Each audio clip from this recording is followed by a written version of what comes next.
जय श्री राम मित्रों, आप જોઈ રહ્યા છો આપની ચેનલ યુટ્યુબમાં આપ સૌનું સ્વાગત છે। આપને આ વિડીયો પસંદ આવે તો લાઈક કરજો, શેર કરી દેજો અને સબસ્ક્રાઈબ પણ કરી દેજો, જેથી આવનારા નવા વિડીયો આપ સુધી તુરંત પહોંચી શકે। ધન્યવાદ। હનુમાનજીની જન્મ જયંતિ ચૈત્ર પૂર્ણિમાના દિવસે ઉજવવામાં આવે છે। બજરંગબલીની ભક્તિ માટે આ દિવસ ખૂબ જ ખાસ અવસર છે। દર વર્ષે ચૈત્ર માસની પૂર્ણિમાના દિવસે પવનપુત્ર હનુમાનજીની જન્મ જયંતિ ઉજવવામાં આવે છે। આ શુભ દિવસે માતા અંજલિ માતાએ હનુમાનજીને જન્મ આપ્યો હતો। હનુમાનજીના જન્મ દિવસને જયંતિના બદલે જન્મોત્સવ તરીકે ઓળખવાનો યોગ્ય રહેશે, કારણ કે બજરંગબલી અમર છે। જયંતિનો ઉપયોગ એવા વ્યક્તિ માટે કરવામાં આવે છે જે હવે આ દુનિયામાં હયાત નથી।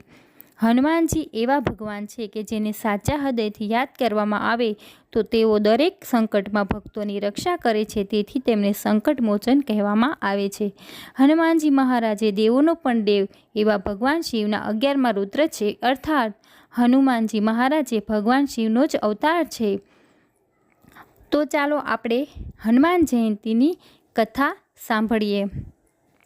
હનુમાનજીનો જન્મ કેવી રીતે થયો તેની કથા સાંભળીએ।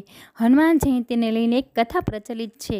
એકવાર મહાન ઋષિ અંગિરા સ્વર્ગના માલિક ઇન્દ્રને મળવા માટે સ્વર્ગમાં ગયા હતા, અને ત્યારે તેનું સ્વાગત સ્વર્ગની અપ્સરા પુચિશૈલના નૃત્ય સાથે કરવામાં આવ્યું હતું। જો કે અંગિરા ઋષિને આ પ્રકારના નૃત્યમાં કોઈ રસ ન હતો, અને તેમણે તે જ સ્થાન પર અને તે જ સમયે તેમના પ્રભુનું ધ્યાન ધરવાનું શરૂ કરી દીધું।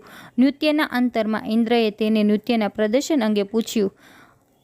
સંતે જણાવ્યું કે હું મારા પ્રભુના ધ્યાનમાં મગ્ન હતો, કારણ કે મને આ પ્રકારના નૃત્યમાં કોઈ રસ નથી। ઋષિ અંગિરાનો આ જવાબ ઇન્દ્ર અને અપ્સરા બંને માટે શરમજનક બાબત હતી। અપ્સરા આ નૃત્યને સંતને નિરણ કર્યા, અને ત્યારે ઋષિ અંગિરાએ શ્રાપ આપ્યો કે તમે પર્વતીય ક્ષેત્રના જંગલોમાં માદા બંદર સ્વરૂપે જન્મ લેશો। અપ્સરાને પોતાની ભૂલનો અહેસાસ થયો અને ઋષિ પાસે ક્ષમા યાચના માંગી।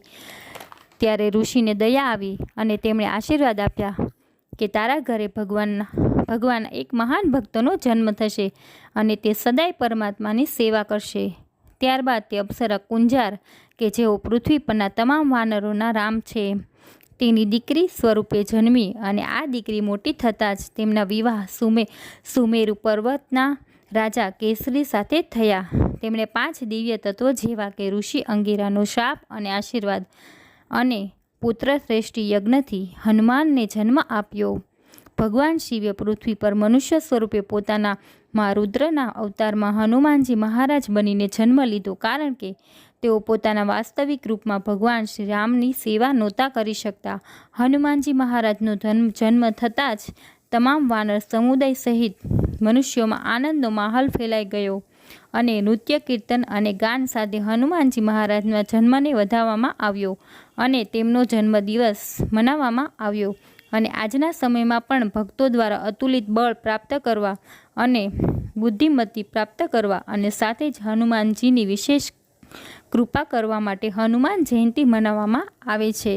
તો આ હતી હનુમાનની જન્મકથા। આપને હજુ સુધી મારી ચેનલ સબસ્ક્રાઈબ નથી કરી તો પ્લીઝ જલ્દીથી કરી દો। કોમેન્ટ બોક્સમાં જય શ્રી કૃષ્ણ લખવાનું ભૂલતા નહીં। તમારા મિત્રોને આ વિડીયો શેર પણ કરી દેજો। મળીશું આવા જ નવા વિડીયો સાથે।